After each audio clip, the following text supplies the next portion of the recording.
마태복음 13장 44절에서 46절까지 있는 말씀 우리 한 목소리로 같이 읽어보겠습니다. 시작. 천국은 마치 밭에 감추인 보와 같으니 사람이 이를 발견한 후 숨겨두고 기뻐하며 돌아가서 자기의 소유를 다 팔아 그 밭을 사느니라. 또 천국은 마치 좋은 진주를 구하는 장사와 같으니 극히 값진 진주 하나를 발견하매 가서 자기의 소유를 다 팔아 그 진주를 사느니라. 아멘. 오늘은 이 말씀으로 밭에 감추어진 보화라는 제목으로 함께 은혜를 나누겠습니다. 사람들이 살면서 가장 중요하게 여기는, 가장 필요한 것이 무엇일까요? 무엇이라고 이야기를 할까요? 우리는 돈이라고 생각할 수도 있고 사랑이라고 생각할 수도 있고 명예라고도 생각할 수 있는데, 실제로 최근에 몇 년 최근은 아니지만 한 10년 전쯤에 당신에게 가장 필요한 것이 무엇입니까? 라고 물어봤을 때 1등으로 나온 대답이 뭔지 아세요, 여러분? 마음의 평화였어요. 마음의 평화. 의외로 돈이 필요합니다. 성공이 필요합니다. 명예가 필요합니다. 사랑이 필요합니다. 이렇게 대답하지 않고 마음의 평화가 필요합니다. 이렇게 사람들이 대답했다는 거예요. 미국의 미래학자라고 하는데요, 멜린다 데이비스라고 하는 사람은 이런 얘기를 합니다.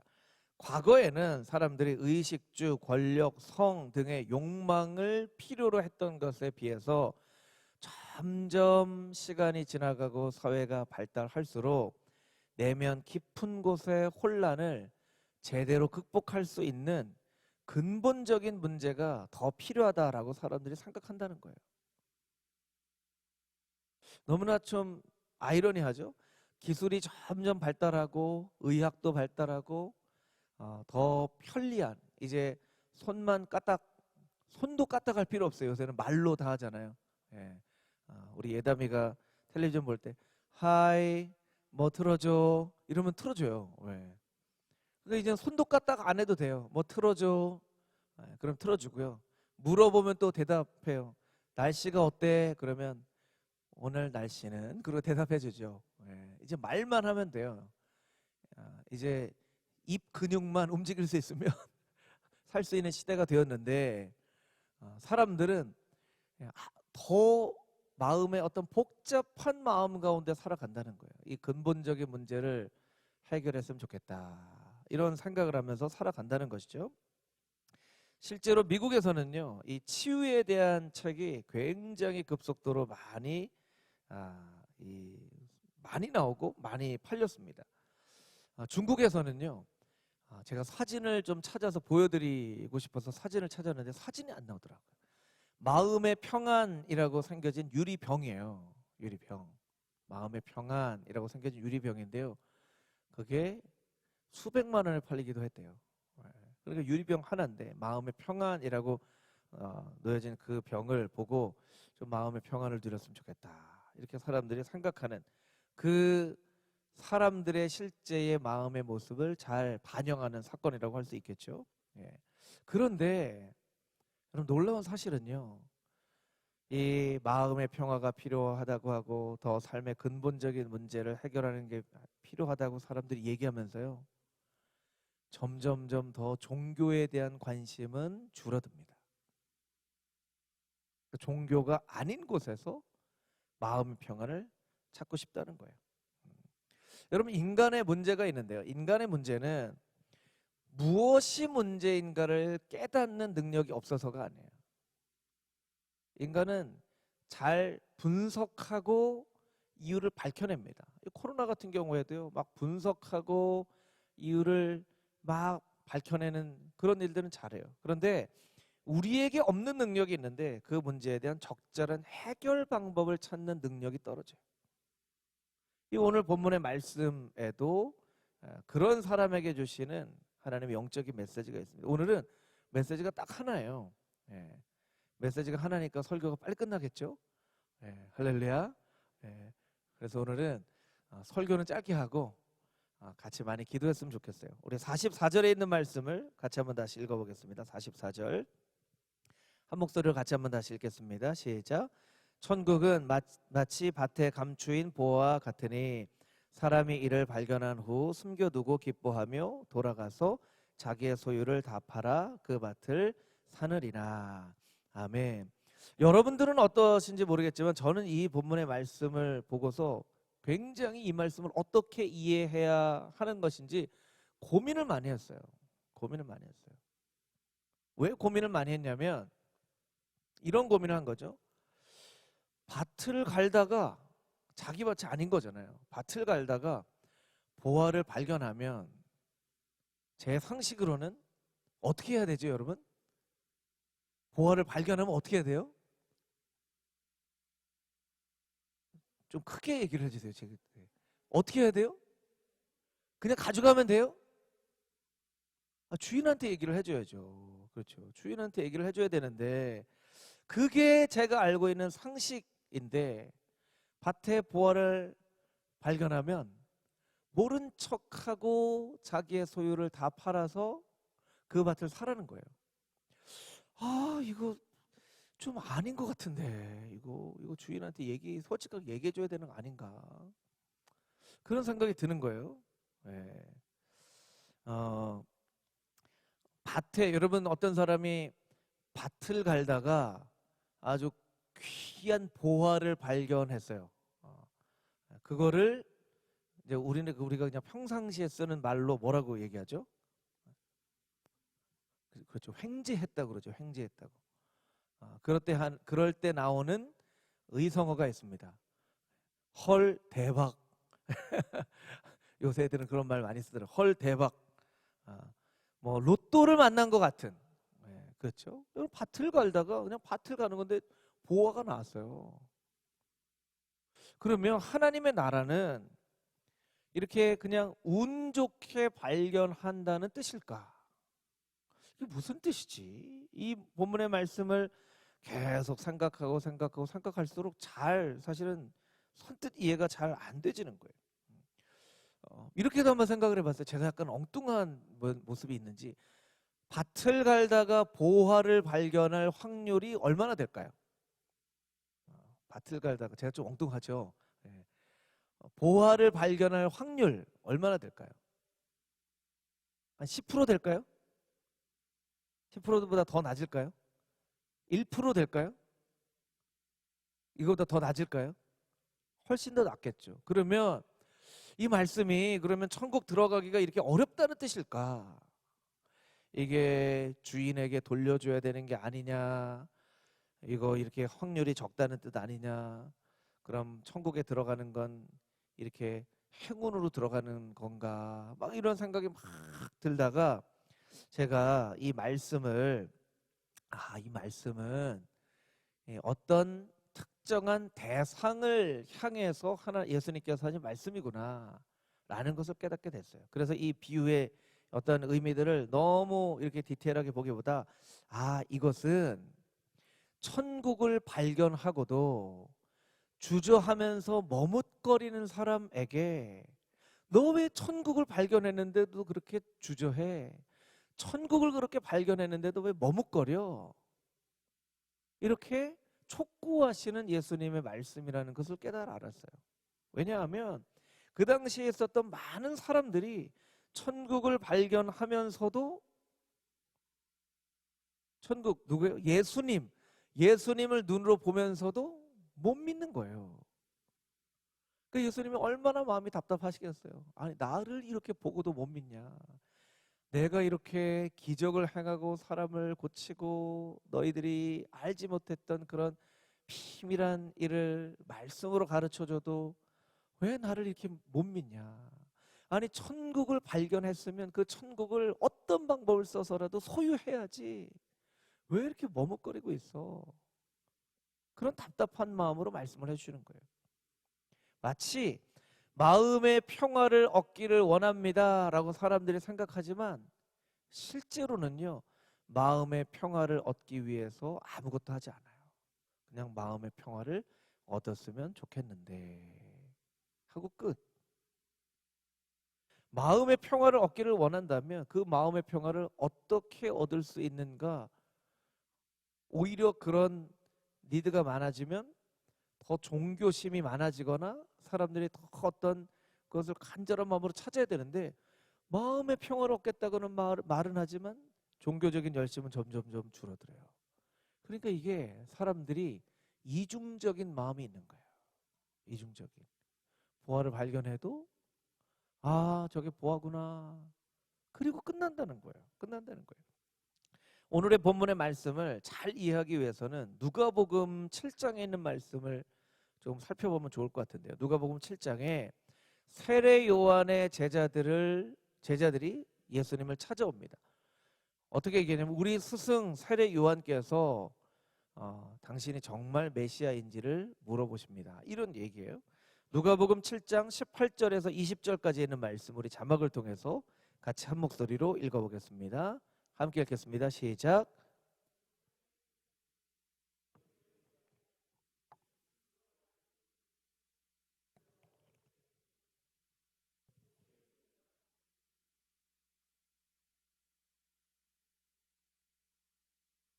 그들이 예수께 나아가 이르되 세례 요한이 우리를 보내어 당신께 여쭈어 보라고 하기를 오실 그이가 당신이오니이까 우리가 다른 일을 기다리오리이까 하더이다 하니. 예.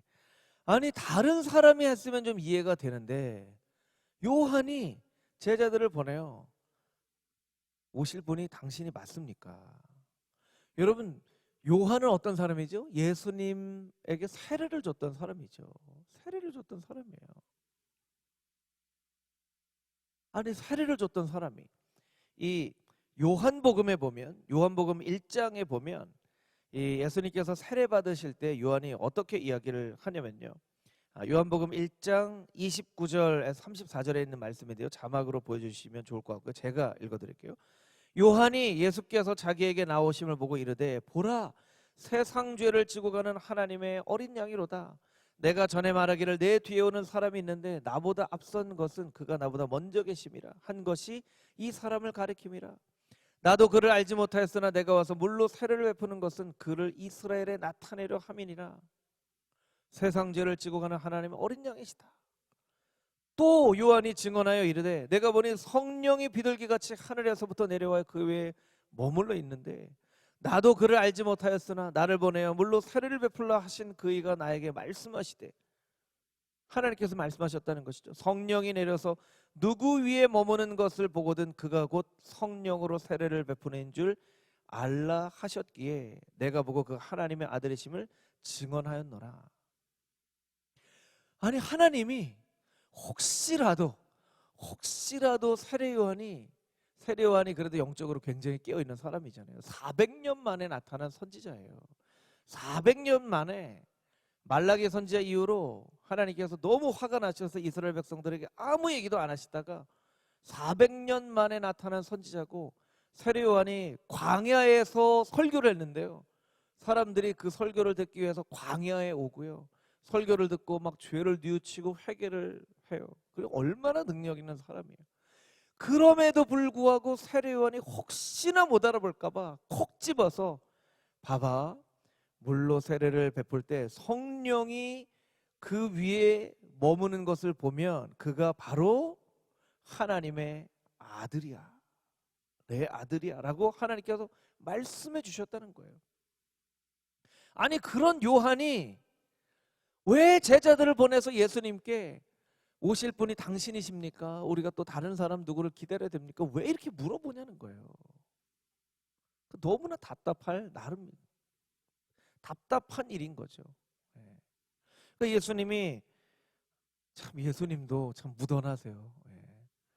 아니 그렇게 보고도 못 믿어 이놈들아! 이렇게 해도 속 시원할 텐데 그렇게 얘기하지 않으시고요. 예수님이 뭐라고 말씀하시냐면 누가복음 7장 21절에서 23절, 누가복음 7장 21절 23절 우리 함께 읽어보겠습니다. 마침 그때 예수께서 질병과 고통과 및 악귀 들린 자를 많이 고치시며 또 많은 맹인을 보게 하신지라. 예수께서 대답하여 이르시되 너희가 가서 보고 들은 것을 요한에게 알리되 맹인이 보며 못 걷는 사람이 걸으며 나병 환자가 깨끗함을 받으며 귀먹은 사람이 들으며 죽은 자가 살아나며 가난한 자에게 복음이 전파된다 하라. 누구든지 나로 말미암아 실족하지 아니하는 자는 복이 있도다 하시니라. 아멘. 너희가 내가 설명할 것도 없고 너희가 지금 보고 있는 걸 그대로 가서 요한에게 얘기해. 봐봐. 눈먼 사람이 떴지, 못 걷는 사람이 일어나 걷지, 나병한 자가 깨끗함을 받았지, 귀 먹은 사람이 들었지, 죽은 사람이 일어나는 것을, 가난한 자에게 복음이 전파되는 것을 너희가 지금 눈으로 보고 있지 않니? 이걸 가서 그대로 전해라. 그대로 전해라.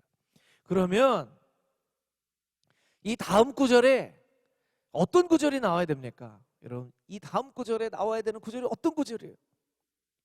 이에 제자들이 자기들이 보고 경험한 것을 요한에게 분명히 증언하니 요한이 회개하여 잘못했습니다. 제가 예수님을 보고도 믿지 못했습니다. 회개하며 나온 자는 이런 구절이 있어야 되는 거예요. 그런데 그런 구절이 없어요. 세례 요한은요, 성경을 잘 읽어보면 세례 요한은 굉장히 놀라운 영적인 사건으로 예수님의 오실 길을 예비한 사람이지만 세례 요한의 삶의 열매가 별로 없어요. 여러분 성경을 천천히 읽어보세요. 세례 요한의 물론 이제 회개하라 천국이 가까웠느니라 하고 많은 사람들에게 세례를 베푼 그 일을 제외하고는 예수님을 만났으면, 복음을 만났으면 그 복음의 능력을 가지고 사도 바울처럼 복음을 전한다든지, 아니면 베드로와 요한처럼 안진뱅이를 일으킨다든지, 아니면 뭐 기적을 일으킨다든지, 복음을 증거한다든지, 이런 열매가 있어야 되는데요, 세례 요한은 그냥 이렇게 있다가 헤로디아의 딸이 춤을 너무 멋지게 추고, 야, 네가 나라의 절반이라도 나에게 달라고 하면 내가 주겠다 했는데 그 엄마가 세례 요한의 목을 달라고 요구해라 해서 세례 요한이 그렇게 허무하게 죽잖아요. 허무하게 죽잖아요. 참 사실은 아쉬운 인물이에요. 아쉬운 인물. 이 용두삼이라는 게 있잖아요. 그렇죠. 용두삼이. 세례 요한은 너무나 놀라운 기적으로 역사 가운데 등장했지만 너무나 빈약한 열매를 남기고 떠난 사람이에요. 여러분 그 세례 요한의 이 구절을 누가복음에서 보면요, 세례 요한이 태중으로부터 성령이 충만했다 이렇게 되어 있어요. 그리고 누가 태어날 것을 예언한 그런 인물이 별로 없어요. 삼손이 있었고요, 세례 요한이 있었고, 예수님이 있었고, 그렇게 누가 이렇게 태어날 것이다라고 천사가 나타나서 예언한 인물이 별로 없는데 그 중에 한 명이 세례 요한이에요. 그러면 그와 걸맞는 너무나 놀라운 열매와 능력을 맺고 살았어야 되는데 세례 요한에게 그런 열매가 없어요. 왜일까? 왜일까? 그런 것들을 우리가 생각해 볼 필요가 있겠죠. 세례 요한은 마치 이 비유에 말씀하신 것처럼 천국을 보고도 계속 주저하고 머뭇거렸던 사람이에요. 주저하고 머뭇거렸던 사람. 여러분 예수님을 발견하는 것도 참 중요하지만요, 예수님을 발견했다면 그 예수님께 나의 인생을 내어 맡길 수 있는 용기와 결단을 갖는 것도 그만큼 중요합니다. 할렐루야. 여러분은 여러분의 인생을 다 주님께 내어 맡기셨습니까? 내어 맡기셨습니까? 자신이 좀 없으세요? 내가 내어 맡겼나? 안 맡겼나? 여러분 내어 맡겨야 돼요. 성경을 잘 알면 너무 좋죠. 잘 몰라도 예수님을 알기만 한다면 하나님께 인생을 내어 맡길 수 있어요. 그런데 성경을 너무나 잘 알아도 하나님께 인생을 내어 맡기지 못하며 살아가는 사람들이 너무나 많아요. 너무나 많은 귀한 메시지를 하루 종일 들어도 하나님께 용기 있게 내 삶을 내어 맡기지 못한다면 하루 종일 하나님의 말씀을 듣는 것이 우리에게 무슨 소용이 있냐는 거예요. 천국을 발견한 게 무슨 소용이 있냐는 거예요. 보화를 발견한 게 무슨 소용이 있냐는 거예요. 자기의 소유를 다 팔아 그 땅을 사지 않으면, 땅을 다 판다고 그랬을 때 주변에 있는 사람이 뭐라고 했겠어요? 막 어느 날 여러분의 남편이 막 갑자기 여러분과 상의도 안 하고 집에 있는 걸 막 팔기 시작해요. 집도 팔고 차도 팔고 막 다 팔아요. 그럼 여러분이 어떻게 생각하시겠어요? 이 인간이 이제 미쳤구나, 이렇게 생각하시겠죠. 예, 미쳤구나. 약간 여러분 오해하시지 말고 좀 들으셨으면 좋겠어요. 크리스찬들은요 약간 그런 게 좀 있어야 돼요. 저 사람 좀 미친 거 아니야? 우리가 너무 제정신을 가지고 살아가죠. 그렇죠. 너무 제정신을 가지고 살아가요. 저 사람 약간 이상한 것 같아. 제가 대학 때 너무 이렇게 그 지금 섬기는 우리 주님, 예수님 주님이 아니라 다른 주님을 섬기며 살았을 때, 이슬 마시고 막 이렇게 살았을 때, 제가 이제 뭐 여러 말씀을 드려서 알겠지만 폐결핵에 걸려서 휴학을 하고 복학을 했는데요. 군대 간 친구들이 휴가를 나오니까요. 다른 애들은 다 군대를 가고 제가 학교에 남아 있는 거예요. 그러니까 군대에서 휴가 나온 친구들이 저를 보면 살았다 쾅쾅. 그때 저는 어떻게 했냐면 이렇게 딱 성경책을 옆에 끼고, 나 이제 예수님 믿고 예수님 따라 살기로 했어. 그러니까 그 친구들이 눈물을 글썽거리면서, 광구가 너 왜 이렇게 페인이 됐냐? 그 친구들이 보기에는 제가 페인이 된 것처럼 보이는 거예요. 아니 이 좋은 술을 안 마시고 이제 예수님만 믿고 산다고. 야 너 왜 그래? 정신 차려 이놈아. 예. 그렇죠. 그 친구들의 눈에 보일 때는 제가 정신 나간 것처럼 보여지죠. 그렇게 다른 주님을 좋아하고 살았는데, 난 이제 안 마셔. 나는 바뀌었다. 막 눈물을 글썽거리면서, 그나마 남아있는 친구가 너밖에 없는데 하면서 이야기를 했던 그런 기억이 아직도 나요. 지금도 이름을 얘기하면 이름도 얘기할 수 있는데 좀 실명이 거론되면 안 되기 때문에. 예. 여러분 우리가 때로는 약간 정말 예수 그리스도를 믿고 용기 있게 예수님께 우리의 삶을 내어 맡기며 살아가는 그 삶의 과정 가운데는요 조금 그런 모습들이 필요해. 저 사람 좀 미친 거 아니야? 미친 거 아니야? 야, 좀 제정신 아닌 거 아니야? 예수님 막 만나면요 정말 정말 반쯤 정신이 나간 사람이 되잖아요. 찬양할 때도, 기도할 때도, 말씀을 들을 때에도 그렇게 교회 오는 것이 좋고요. 그냥 시간만 나면 교회 오고 싶어지고요. 막 밤이 늦게까지 예배를 드리고도 막 새벽에 그냥 눈이 번쩍 떠서 막 새벽에 오고 그러는데, 우리 요새는 좀 너무 제정신인 것 같아요. 그죠? 네. 여러분 천국을 발견한들 무슨 소용이 있겠습니까? 우리가 그 천국을 소유하는 삶을 살지 못한다면, 여러분 인간에게는 참 한계가 있죠. 어떤 한계가 있습니까? 깨달은 것과 자신이 살아가는 방식이 전혀 맞지 않은, 살고 싶은 삶의 방식과 실제로 사는 삶의 방식이 너무나 다른, 예, 그런 인간의 한계가 있어요. 예. 세례 요한이 정말 죽기 전까지 예수님을 신실하게 믿고 떠났다면 세례 요한의 삶 가운데는 너무나 큰 열매가 나타났을 거예요. 근데 세례 요한의 삶 가운데는 그런 열매가 많이 보여지지 않습니다. 여러분들이 많이 들어보신 이야기일 거예요. 철학자 장폴 사르트르가 그런 이야기를 했죠. 우리의 인생은 BCD다. BCD. B는 태어남을 이야기하는 birth, D는 death. 이게 다 발음하기가 어려워. birth, death 이렇게 해야 돼서 그 birth와 death 사이에 있는 초이스다. 그러니까 삶은 무엇입니까? 출생과 죽음 사이에 있는 수많은 초이스, 선택이 우리 인생이라는 거예요. 우리가 어떤 선택을 했느냐에 따라서 우리의 인생이 바뀌어진다는 거예요. 여러분 지금 여러분의 인생은 여러분의 과거의 한 선택의 결과로서 여기 앉아 있는 것입니다.